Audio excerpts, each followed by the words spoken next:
ហើយយើងខ្ញុំបាននាំចូលនៅវ៉ែនតា model ថ្មីគឺ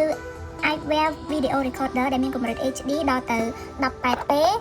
5 megapixel ប៉ុន្តែនេះមានអត្ថប្រយោជន៍ពិសេសគឺថតរូបសន្លឹកបានផងនិងវីដេអូបានផងក្រៅពីនេះវាអាចការពារពន្លឺព្រះអាទិត្យនិងពន្លឺជះចេញពីទូរស័ព្ទនិងកុំព្យូទ័របានទៀតផងប៉ុន្តែនេះអាចប្រើបានទាំងប្រុសទាំងស្រីគ្រប់វ័យហើយងាយស្រួលយកតាមខ្លួនថតបានគ្រប់ទីកន្លែងតែម្ដងចាអញ្ចឹងឥឡូវនេះខ្ញុំនឹងមកប្រាប់ពីរបៀបប្រើប្រាស់ទូទ្រោះអញ្ចឹងទី1ហ្នឹងគឺយើងទិញទៅភ្លាមយើងត្រូវសាកថ្មសិនហើយសាកមកយកចោលណាឲ្យវាពេញនេះគឺកន្លែងសាកថ្មយើងសាកថ្មហើយអានេះយើងដោតចូលទៅព្រីភ្លើងអានេះយើងដោតឲ្យអប់ណាអូខេបន្ទាប់មកទី2គឺយើងត្រូវដាក់ memory ចូលយើងដាក់ memory ចូលខាងនេះណាខាងឆ្វេងយើងដាក់ memory ចូលបន្ទាប់មកគឺយើងធ្វើការថតបានហើយ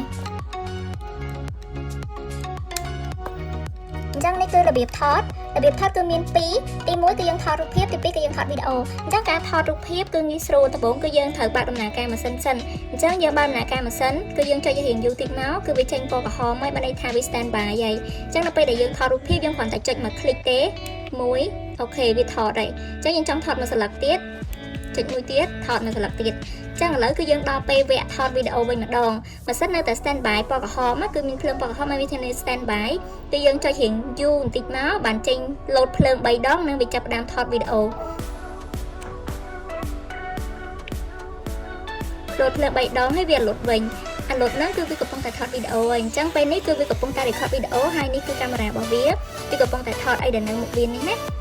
អូខេអញ្ចឹងឥឡូវយើងចង់បិទការ record វីដេអូវិញគឺយើងចុចតែមួយ click ទេគឺយើងឃើញភ្លើងពណ៌ខៀវលីក្រហមបន្ទាប់មកឥឡូវកាមេរ៉ានេះគឺ stand by ធម្មតាវិញហើយនៅពេលដែលយើងចង់បិទម៉ាស៊ីនឈប់ប្រើប្រាស់តែម្ដងគឺយើងចុចឲ្យយូរយើងអត់ខ្វាត់អីគឺចុចឲ្យយូររហូតដល់វាអត់លត់ភ្លើងនឹងទាំងអស់ហើយនៅបិទដំណើរការម៉ាស៊ីនហើយ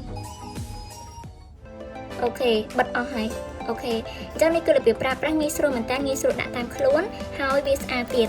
អូខេអរគុណច្រើន